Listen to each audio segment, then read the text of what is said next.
Welcome, everybody. Welcome to Crowd Church. My name is Matt. It's great to be with you this wonderful evening. I'm with the beautiful Anna. Good evening, everyone. That is so funny, you know, because last time I did this with you a couple of weeks ago, there was no sound at all, and today it was like boom. Boom. It's better to have lots of sound than none, though. I don't know. There is such a thing as too much Matt. Too much, yeah. Too much of Matt's voice, perhaps. Ask Sharon about that one. Yeah. Your lovely wife. Yeah, absolutely.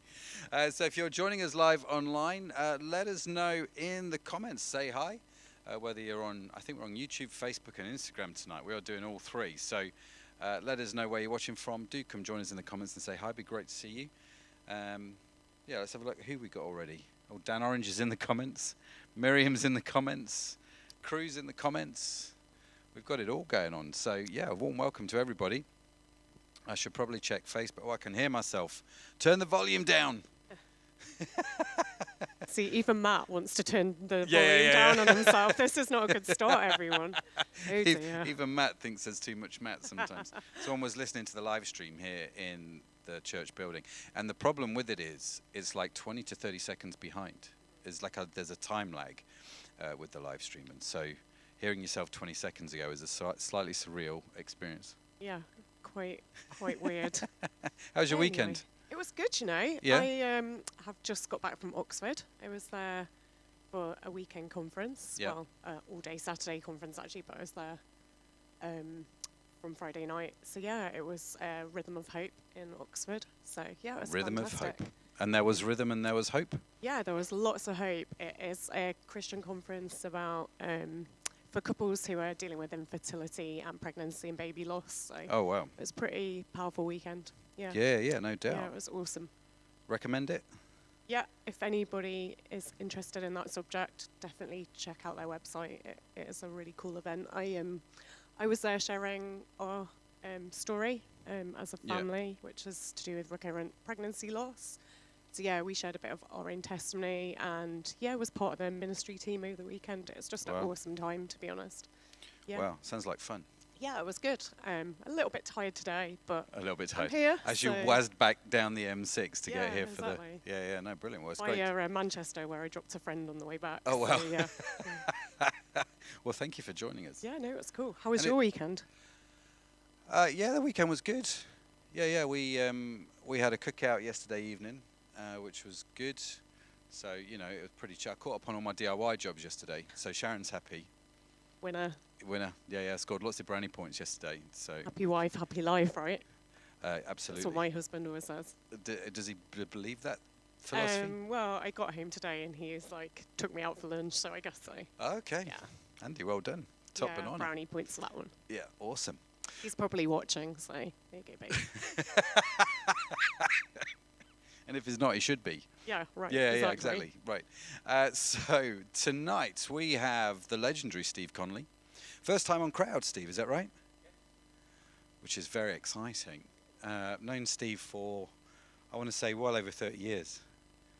A long old time. We both didn't have grey hair, I think, when we met. Yeah. Funny that. Did that pick up with the mics? Because I feel like everyone needed to hear that comment. Well, that Steve's grey hair developed after meeting me. Yeah. Just in case anyone missed it. So we've got Steve carrying on our journey through Genesis. We are on I want to say week 3 of our journey through Genesis. And Steve is looking at the nature of God tonight, which I'm very excited about. So he did the talk this morning at the morning service, and Zoe, my daughter, I was just saying this earlier, she said it was very funny. So, you know. No pressure then, if he's not funny tonight. So no one's going to laugh at his jokes, they're just going to dive. So if you find Steve funny and inspiring, just write ha in the comments. Yeah, let us know. Yeah, he'll appreciate that. So should we get Steve up? Yeah, let's do it. Do you want to roll the speaker thing?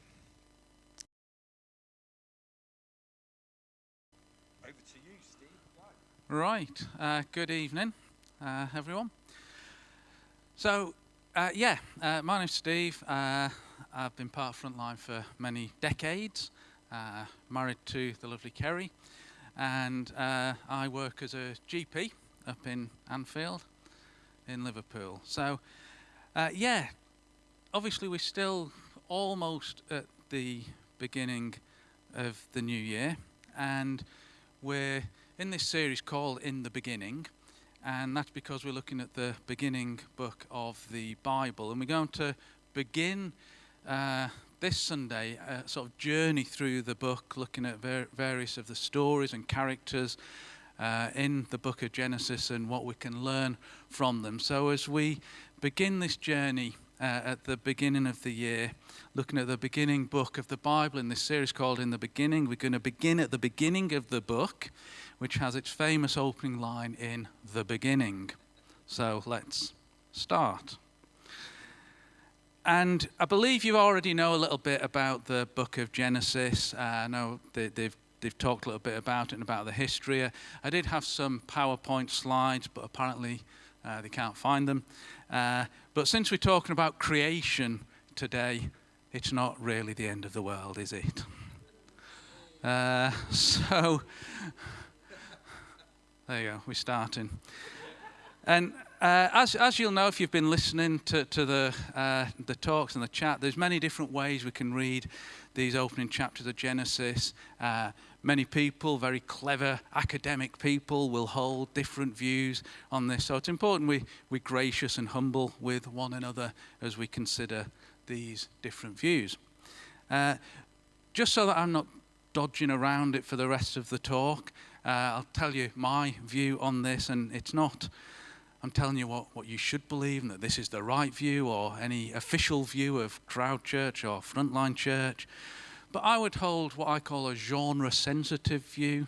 I believe that these are, well, they are ancient documents. We need to consider that context. And I believe these passages are teaching us things that are literally true about God, about us, and about the world.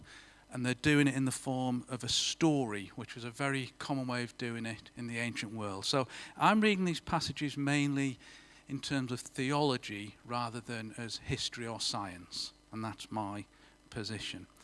And what I'm going to do, I'm going to take a really broad look at what we can learn from these opening two chapters about who God is, who we are, and how it all fits into the big picture of the Bible. So let's start with who God is. Genesis 1 verse 1 opens with this famous beginning line, in the beginning, God.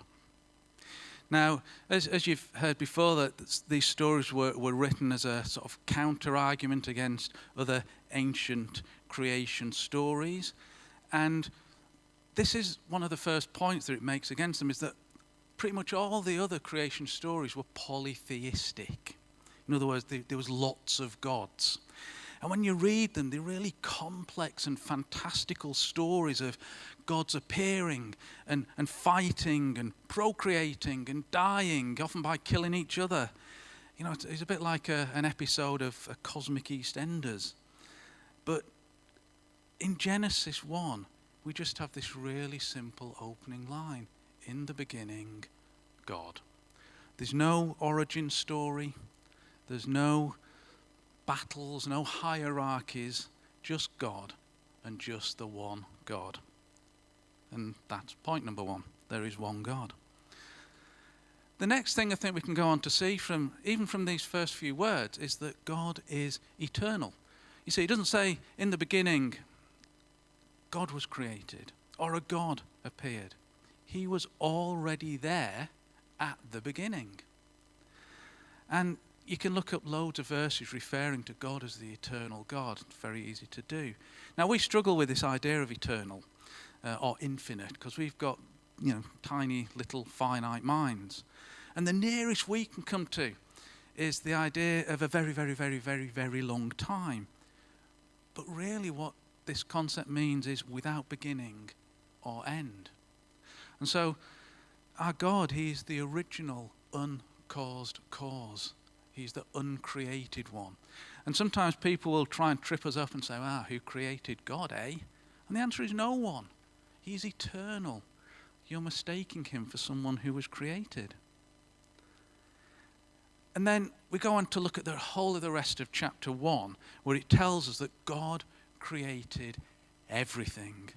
everything that exists. He talks about the heavens and the earth, the light, the sun, the moon and stars. He talks about the plants, the fish, the birds, other animals, and eventually mankind. And he says he did this by the power of his word. He said, let there be light, and there was light. Now, some people may feel that same rush of divine creative power when you say, Alexa, turn the lights on, and lo, the lights cometh on. But that's cheating, because you've already got the light bulb and you've already got the electricity. God just creates everything out of nothing, really. But the Bible says everything that exists comes from God. In John chapter 1, in this passage that sort of echoes Genesis chapter 1, where John is talking about the Word, and he tells us that that's Jesus, he says, in the beginning was the Word, and the Word was with God, and the Word was God. He was with God in the beginning.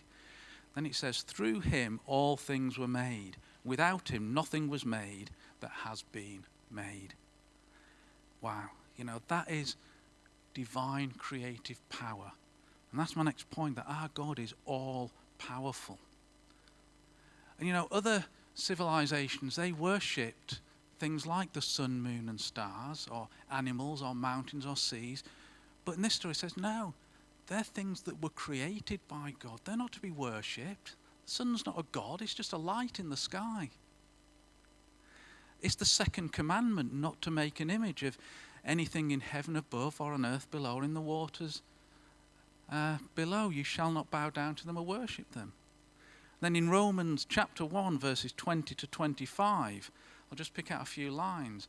It says, for since the creation of the world, God's invisible qualities, his eternal power and divine nature have been clearly seen, being understood from what has been made.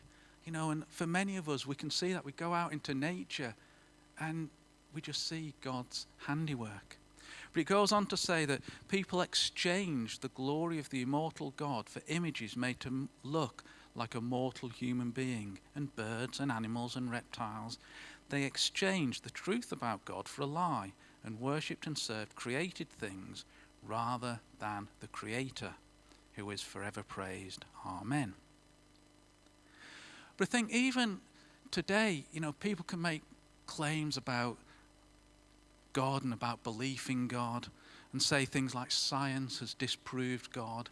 And I think these passages help us with that as well, because people say we don't need God as an explanation of where we came from because science has explained it. We've got the Big Bang and the Higgs boson. Now, I love science. I'm a doctor. As I said before, I use medical science all day to help people, and I would have done physics if it hadn't got into doing medicine. And science, it keeps the lights on. It gives us television. It's great. But sometimes science can make claims, or people can make claims for science that science itself doesn't support. Okay, and it's not usually serious scientists that make these claims, by the way, because they know the limits of science. But the fact is, science has not explained where matter and energy comes from. It's not explained how it came to be. There's lots of theories, lots and lots and lots of them. And they're all speculative, and they use fancy equations and big words. But when you listen to proper scientists, they will tell you, we just don't know. We're not sure. But some will say, it's the Big Bang. What caused the Big Bang? What happened before the Big Bang? Well, we've discovered the Higgs boson, the so-called God particle. But where does that come from? Does that just come out of nothing? For me, the idea that an all-powerful, eternal God made everything doesn't seem like an unreasonable idea, unless I'm just going to close my mind off to all possibility of a supernatural explanation for anything. But I'm not prepared to do that. But science and religion don't need to conflict.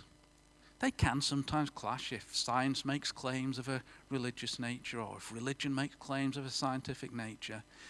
But even there, they don't have to conflict, because they're just looking at things differently. For example, if I go in the kitchen and put the kettle on, and Kerry, my wife, comes in and says, I understand exactly what is going on here.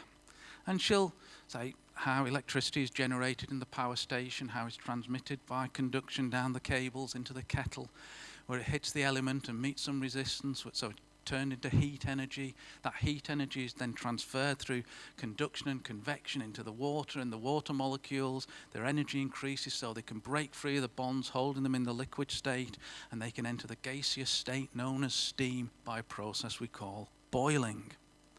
And she'll say, see, I understand perfectly. And I reply, well, that's very interesting, dear, but my understanding of this situation is I thought you might want a cup of tea. So you can see they are not in conflict. They're just different. They're both right. One's not wrong. They're both right, but they're looking at them differently.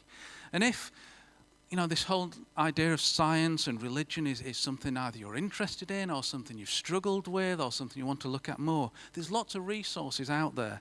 And two that I would signpost you to, one is a guy called John Lennox. He's an emeritus professor of mathematics from Oxford University, and you can look him up online. Spell his surname Lennox. And he also works for an organisation called OCCA, the Oxford Centre for Christian Apologetics, and that they'd be a good place to start to look at those things in more detail. Next thing I want to say is that when God created everything, he declared them to be good. And in the Hebrew, that word good, at its root, it means a complete and perfect representation of a thing. And in Romans 1, we read that we can see God's qualities from what he has made. And so when he made everything to be good and perfect, that tells us that's who he is too. Now we know things aren't like that now. That's because of the fall, and you'll come on to that later. Our God is a good God. He could not be more perfect. And linked to that idea of goodness is kindness. And there are many things, even in the passage we can see in his provision, in nature for us. But when Adam and Eve fell, it says that they ate from the fruit and they saw that they were naked and they were ashamed. And so they covered themselves with leaves and they hid. And we know the story that God expelled them from the Garden of Eden. But even as he was doing that, he says he made them clothes of animal skins to cover their nakedness and their shame. Even in judgment, God showed kindness. And the next thing is I want to show that our God is a relational God. In Genesis 1:26, God says, let us make man in our image. Now for Christians, this switch to the plural points to the Trinity. God is relational even within his own being. And we can also see that God saw that man being alone was not good. It was the only thing he points out that wasn't good in creation. And we also see that he came looking for Adam and Eve when they hid from him. You see, he wants relationship with us because that's who he is. And the final thing I want to show about God is that our God is a personal God. Sometimes we use the word personal to mean a private or an individual thing, like my personal opinion. Or, I have a personal trainer at the gym. I don't. I don't go to a gym. Fortunately, you can't really see on this camera. If it's a bit higher up and turned sideways, you'd know that I don't go to a gym. But what we mean by this is that our God is a person. He's not a thing. He's not an impersonal force. And we see this because he has a will. He speaks. And we see because he made us, male and female, in his image. And we are persons. To be a person means to have a mind, a will, and emotions. And this again can clash with some modern thinking that would have people say prayers or give thanks to the universe or to nature, to impersonal things. And we have what I think is a much better story. That our God, who we pray to, who we give thanks to, is a person. A bit like us, but infinitely better. Now I want to bring out 2 points about what we can learn about ourselves and who we are. And each one of these could be a whole series in themselves, so I'm just going to touch on them briefly. Just like with all the points I make today, feel free to follow these up yourselves, look into them in more detail, ask questions. But the first thing I want to say is that we are made in God's image. Genesis 1:27. So God created mankind in his own image.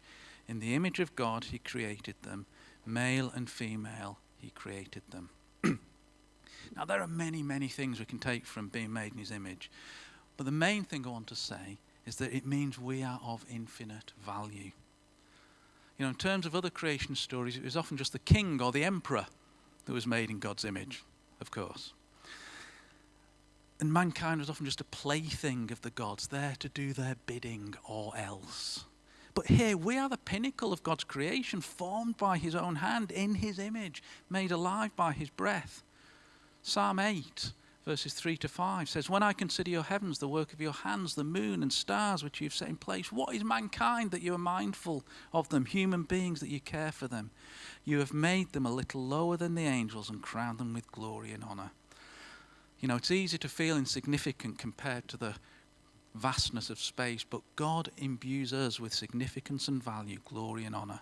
The one eternal, all-powerful God is thinking about you. He cares for you. You are that important. And also, we were the only one of the creatures that were made in his image. You know, I'm not going to get into a discussion about evolution here, but the Bible tells us that we are special. We're an act of special creation. We're not just highly evolved naked apes. We're unique in creation, not just another animal. And the other point I want to make is that as well as giving us value and significance, God gives us meaning and purpose.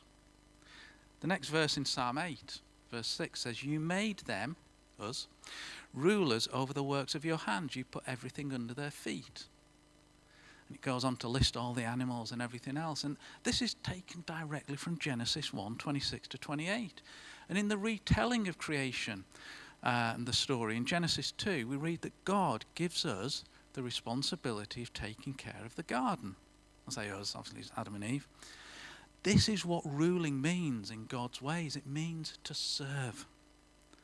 And you notice that this purpose isn't to serve God directly in the sense of bringing him sacrifices and offerings to appease his anger, but it's to take care of the good things God has given us. And it's us who receive the benefit of those things in terms of food and shelter and provision. And finally, I want to look at how this all fits into the big story of the Bible. You see, in the first couple of chapters, in Genesis 1 and 2, we see God's original plan for mankind and the world. He creates a paradise in which everything was as it should be. There was no death, no pain, no suffering. God walked with us in the garden. Heaven and earth were in intimate relationship. Then there was the fall. The push for independence from God. The blessings of Eden were lost to the curse of the fall. Mankind was expelled from the garden and from God's presence. The relationship was broken. Death reigned. But then if we jump directly from these first couple of chapters of the Bible to the last two chapters, Revelation, we see something amazing. In Revelation 21, it talks about the New Jerusalem coming down from heaven, and a loud voice from the throne says, look, God's dwelling place is now among the people, and he will dwell with them. They will be his people, and God himself will be with them and will be their God. He will wipe away every tear from their eyes. There will be no more death or mourning or crying or pain. The old order of things has passed away. It's just amazing. And then Revelation 22, the last chapter of the Bible, reading verses 1-5. Then the angel showed me the river of the water of life. It says it flows down the middle of the city. On each side of the river stood the tree of life. It says no longer will there be any curse. The throne of God and of the Lamb will be in the city, and his servants will serve him. They will see his face, and his name will be on their foreheads. There will be no more night. They will not need the light of a lamp or the light of the sun, for the Lord God will give them light, and they will reign forever and ever. So we can see, if you look closely, we're back in Eden. The tree of life is there. There's no curse. God and mankind are in perfect relationship. We're once again reigning with him. God's original plan was this perfect union where we are in perfect relationship with him, enjoying his presence and provision forever in a state of blessing. Now we blew that in Eden, and we've been blowing it ever since. But God's plan remains the same. These two bookends of Genesis 1 and 2 and Revelation 21 and 22 show us God's plan. And the rest of the Bible is part of this big story of how we have rejected God and his plan. But God, because of his great love for us, is always working to bring us back to the place where things are once again good, exactly the way God intended them to be. And so, as I said, Romans 1, the passage we read, says that creation shows us what God is like. And amongst other things, we can see that God is one. He is eternal. He's all-powerful. He is good. He is kind. He is relational. And he is personal. We can also see that we are of infinite value and filled with divine purpose. God's original design in Eden has only been lost temporarily. He has made a way for mankind to return to him through Jesus and his death on the cross. We can rediscover our value and purpose. We can rekindle our lost relationship with him, and ultimately we can spend eternity with him in perpetual goodness and blessing. And this is how my story will end. Whatever comes my way in this short time on earth, the eternal God has made me part of his eternal story. However difficult, challenging, hard life gets, I know it's not the end. But I know what the end is, and the end is good. But this isn't just my story, it's the story of many people. And the good news is this can be the story for everyone. And it can be part of your story too, if it's not already. And feel free to connect with people to find out more about that. So we started this talk in the beginning, and this is the end. Thank you.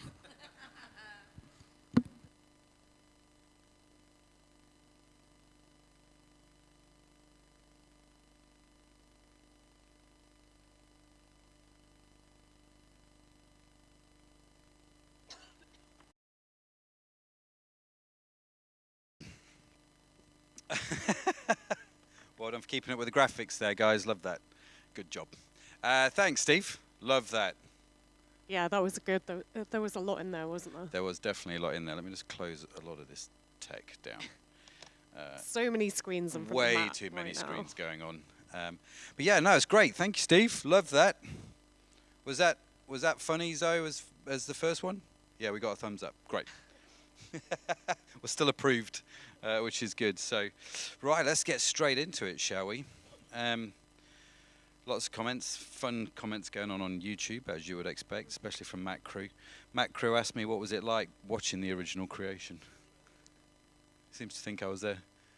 It's not the only comedian in the house, it's Steve tonight. Absolutely. So, need to be okay with not totally understanding the uncaused cause is mind-bending. I love that That's a great phrase. expression, isn't it? Yeah. The uncaused. Did you make that up yourself? Who's that from? Okay. But I love it. I'd never heard that before. No, I haven't heard it before. It's The good. uncaused cause. Like when you're a wordy person, I like that. Yeah, that's really Yeah. good. The uncaused cause. But you need to be okay with not totally understanding it. Do you think that's true? Absolutely. I mean, we were talking about this the other week, weren't we, when I was last hosting, that kind of, I don't think God is something that you can ever fully understand, and it goes back to that thing of who wants a God that you can totally wrap your own human mind around, right? That's pretty small. Yeah, Like, you know, it is. I don't think we're, you know, even the most intelligent people, like, you know, we're still so small-minded compared with the infiniteness of God, right? And yeah, I don't want a God I can understand and put in a little box and carry around and fully have them like kind of all sussed and sorted, because that would be a pretty average God, wouldn't it? I probably wouldn't be God in reality. It would just What be was our image of interesting God. was we put out on in the big wide world of social media a clip of you saying, "I don't want a small God," right? And there were comments that came back in from that, more so than we've had. Good for or a little. bad? It was more questions, because people would say like, and I don't know, Steve, if you've got an answer to this, but or any thoughts on this. But the comments that came back were, well, that's a convenient thing to say, that all this is happening. My brain is too small to understand what God's doing. It's a convenient thing to say when, and they likened it to suffering. So when there's a lot of suffering going on in the world, to go back and say, well, I don't understand it, God's bigger than me, therefore. And they came out and said it was a convenient excuse. I don't know if you've got any retort. I mean, yeah, that's a huge question, isn't it, which we could spend an hour discussing. But, I mean, I would say the Bible does clearly give an answer to suffering. It doesn't fully understand our, why me, God, why me, that emotional kind of cry when you kind of, experience personal suffering. But in terms of that kind of beginning to end story, Genesis to Revelations, that Steve just touched on, the Bible does tell us that there's this narrative arc where, life was without suffering and pain, and then it entered the world with Adam and Eve's choices, and then in the fullness of time, God is making all things right again. So yeah, I think Christianity probably gives a better answer for suffering than any other religion, to be honest. Yeah, I think you're right. I think C.S. Lewis became a Christian because of suffering, which is interesting. I do think, I understand where some of the comments are coming from, in the sense that I think it's easy to say, God is big, I'm small, and therefore not have any form of critical thinking. Mm-hmm. Do you know what I mean? And not think about these things and not debate them, which is neither what you said or what Steve said, actually. I think it's the complete opposite. Yeah, but I also think I kind of see what people are saying, but I also think you could lever the same argument towards atheism, or saying, well, the Big Bang just happened. It just came out of nowhere, and the world just the universe just came into being of its own accord without a creator God behind it. Like, you could, all those arguments still stand to that as well. Like, I don't think there's any better explanation that sort of resolves that. No, it's true. And also, just to say on the whole science, and Steve got into it a little bit, the whole science thing, science and faith. Next week, we have Josh, my son, who is speaking on the whole science and faith thing, which I'm excited to hear. That. Yeah, he's just graduated from St Andrews with a master's in theoretical physics, and so has a few things to say about the whole thing. And he has quite a strong faith, but he's also quite science-minded, a bit like Steve. And so I'm really keen to hear what is going to come up next week. So if the whole science thing is of an interest to you, do stay in touch, and also put any questions, any thoughts in the comments, or get in touch with us with your questions. There's quite a lot of scientists. Because there's involved. Some quite big questions, aren't there, around science, and I kind of think we probably haven't got the space or time on this live stream to fully dig into each of those questions, but we could probably send you to some different resources or books that would look into them in much more detail. So if anyone has any questions, we can also signpost you to a bit, more intelligent people who can give you more thorough answers than we can here. Yeah, something like that. Aid in the comments sent me a message last week saying, on the whole science thing, he said, I love it. If you've got any questions, let me know. So just send them to him in the comments. Aid will quite happily answer your questions. Awesome. And also, just to reiterate, John Lennox, another resource that Steve mentioned, do go check out John Lennox. He is all over YouTube, man. Have you heard any of his stuff? No, I can't say I have. Love John Lennox. Love John Lennox. Such a great guy. The brain the size of a planet, that fella. He's like the professor. Is he the professor of maths at Oxford? Oh, he's retired. But he's an exceptional apologist. So he has a lot of interesting ideas and thoughts about God. So definitely worth cool. checking out. Yeah.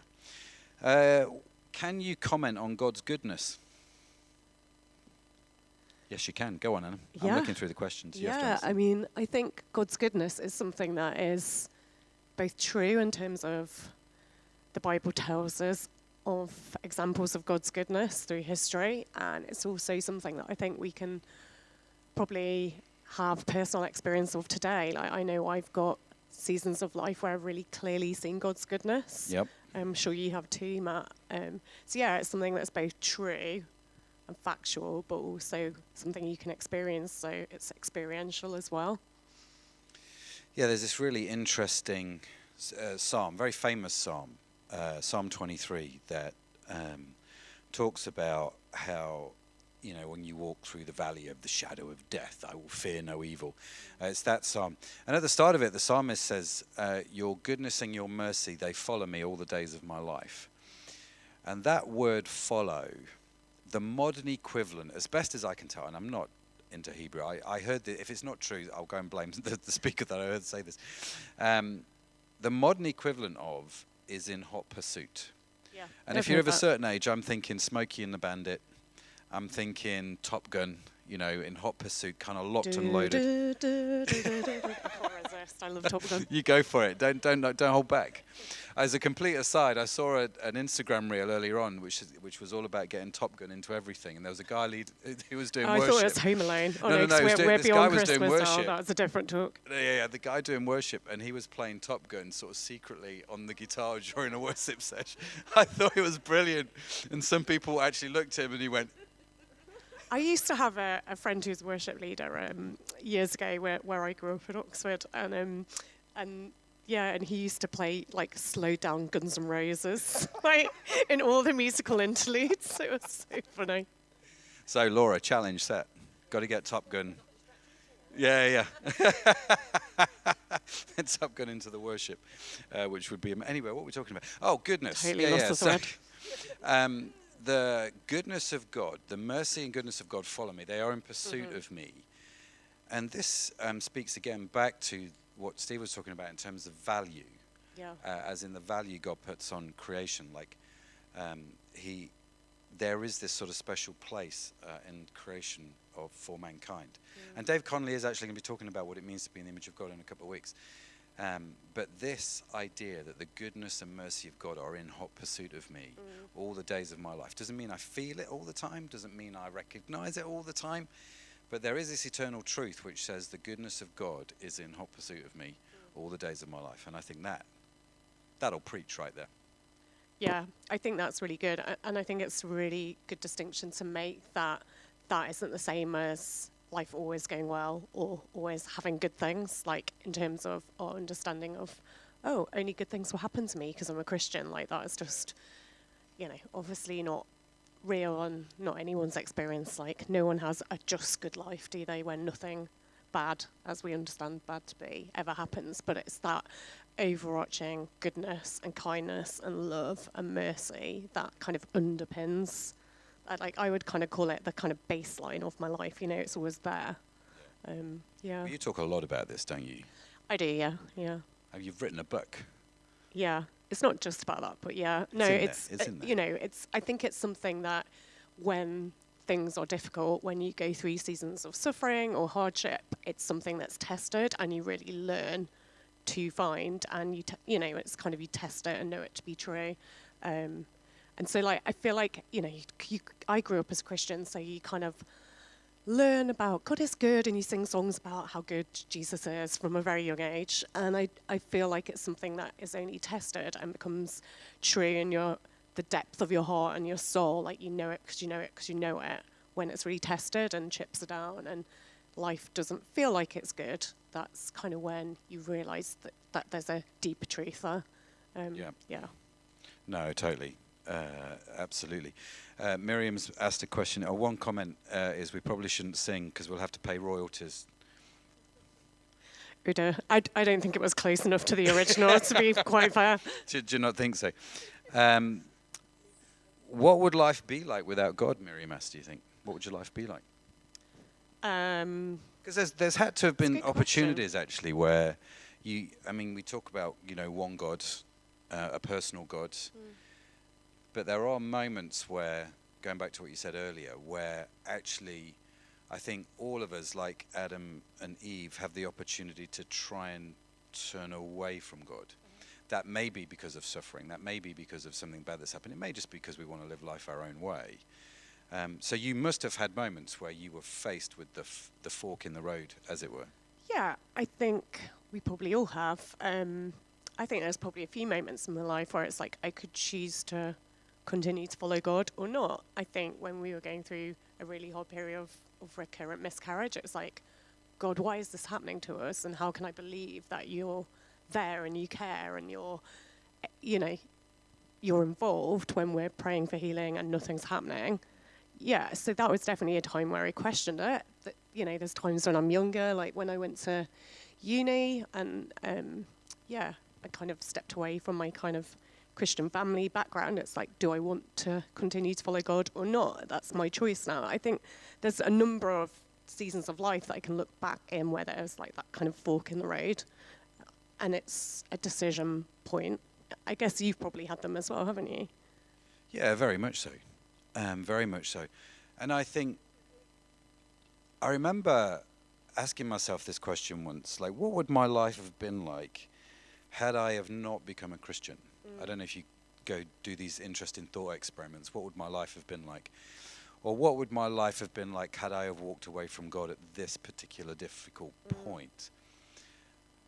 I think they're just really interesting thought experiments. And I remember the first time thinking about what would my life look, and I remember praying about it. I'm like, God, what would my life have looked like had I have not become a Christian when I was like 18, 19 years old? Had that event not had happened? And I just felt God really clearly say to me, well, it's not so much about what your life would not have looked like, but what about all these other people whose lives have changed because of what I've done through you, if that makes sense. And I just started to think about all the people that God had touched through me somehow, you know, like whatever that may have been. And I just thought, oh, wow, what a privilege, you know, to have been used by God the way that I have, and the way that we have, and the way that we have and will continue to be, whether it's through this, whether it's through your writings, through, you know, speaking at Rhythm of Hope. Yeah. I'm really sorry, whenever I say that, I want to say Rhythm is a dancer. And I've got the song in my head. We can't sing, apparently. Yeah, we can't sing. We're not allowed to sing. But do you know what I mean? About all those different lives that you've touched and that you've connected with over the years, I think you just become really grateful. So I find it really hard to imagine what life would be like without God. I know what you mean, but I also think there's certain seasons where I think, well, yeah, I think if I had decided I wasn't going to follow God when I went to uni, I think how life would have felt different is I probably would have been quite lost in those early kind of 20s where, yeah, I really needed that sense of purpose and who am I, and you're forming a lot of your sense of identity and what you're meant to do in life. And I kind of, meeting God was a large part of me realizing a lot of who I am. And I think I would have felt a lot more lost in early life had I not had that sense of this is who God's created you to be and this is what he's calling you to do. And then, like you say, you can look at just the everyday things. Like I spoke to a conference of 70 or 80 people yesterday, and like, so that's 70 or 80 people who are dealing with infertility that wouldn't have heard my story yesterday had, you know, I'm not had God at that point. So you're right. You can look at it and there's some really specific things. But I think for me, when I think about kind of dark times and if I'd taken a different route and I hadn't followed God and believed in his goodness, I actually think, you know, when we go back to that sort of season of suffering in our lives, I feel like without God, it would have been like just a lot darker. Like God is the only hope in that situation. So as much as I understand when people are going through suffering, they're like, you know, why is this happening to me, God? But actually I felt like giving up on God and the eternal hope that I have in him just makes an already bleak situation in my life a whole lot bleaker, because not only is there not any good outcome that I want here and now, there's also not an eternal resolution either. So for me, it felt like throwing my hope away. Not just the immediate hope, but the eternal one as well. So it was a bit of a no-brainer for me, really, in the end. It's like, why would I make an already depressing situation in my life even more depressing? Yeah. They say that backslidden Christians are some of the most depressed people you can meet, and not always true, but I think it often is. Yeah, because you're neither in nor you're out, and it's kind of you know, and again, you know the goodness of God, but you're not really living in the fullness of that, and I think that's quite a hard place to be. Yeah, I think so. Yeah. It's I've got Mr. Miyagi in my head. Do you remember Mr. Miyagi? Yeah, Karate Kid. Yeah, Karate Kid. I've watched it quite recently with my little boy, actually. I bet he loved it. Yeah, he's really into martial arts. Yeah, well, he talks about walking on the left side of the road, you're safe. Walking on the right side of the road, you're safe. Walk in the middle of the road, squish, just like grape. And I think that's a T-shirt slogan. So you can form a theology from this. Yeah, it's. I think it's a really well. Here's someone's written here in the comments that the more I learn, the more I realise I don't know, which I think is very true. Yeah. The older I get, the less I realise I know. Mm-hmm. We were talking about were we talking about this morning about how a friend of mine who was complaining about how his 18-year-old son wouldn't listen to him, and I just thought this was really funny, because I'm like, well, when you were 18, did you listen to your parents? And he was like, no. So why do you think your 18-year-old's going to listen to you? Because you knew way more than your parents when you were 18, right? So he knows way more than you. At least that's in his thinking. And then as I get older, I realize actually I probably know less than what I thought I know. Yeah, and that's part of growing up and gaining wisdom, isn't it? You realize how little you know, and yeah, I think the more you live, the more you realize there's more areas of grey than you perhaps once thought, and everything's very black and white and straightforward when you're young. In really some ways, isn't it? Yeah, but it really I agree. But I also have a 9-year-old. He doesn't listen to me, so there we are. I think it's a problem at all ages. It's not just when they're 18. Yeah. That's so true. That's so true. So, just having a look through to see if there's anything that we have missed. Why do you think we should understand everything? Well, but I think a better question here is, why do people try and understand everything, do you think? People have desire to know, don't they? Yeah. Why is a big question, I think. Yeah, I think it is, and I think it's part of our God-given design, isn't it? Like, we're created, and we're created in the image of God, and we want to understand. We're created to know God and to understand and to be in relationship with him. Like, he's a relational God, he's a creator God, so we're made in his image, and it's like, so of course we want to understand, like, that why question is always going to be there, isn't it? It's how he's designed us, but I just think that the answer is probably so much bigger than we've probably got a fraction of it, haven't we, in our human understanding? And there's so much more that we will probably understand only in the fullness of time. Yeah, but I think it's part of our design to ask why. I don't think God minds. In fact, I think he's made us inquisitive and creative and kind of in his image. Well, Scripture talks about seeking understanding, doesn't it? And actually pursuing understanding and investing our time and energy into understanding.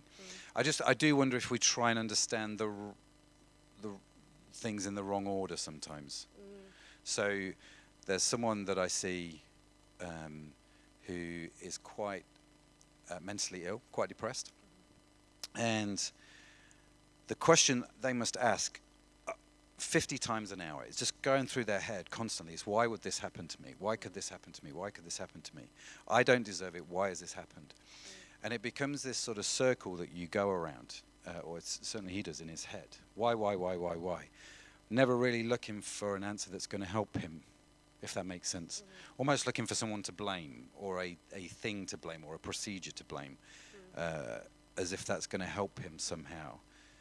So I think sometimes in our trying to understand stuff and seeking that understanding, we can get caught up in these downward spirals which don't really lead anywhere. Yeah, I think you're right. And I think sometimes when you're going through a hard season or struggling with mental health or anything else like that, I think a point comes where it's less useful to say why. And like for me, like certainly when we went through a season that was difficult, it's like I kind of got bored of asking that question because there was no straightforward answer. And even if you had one, it doesn't really resolve anything.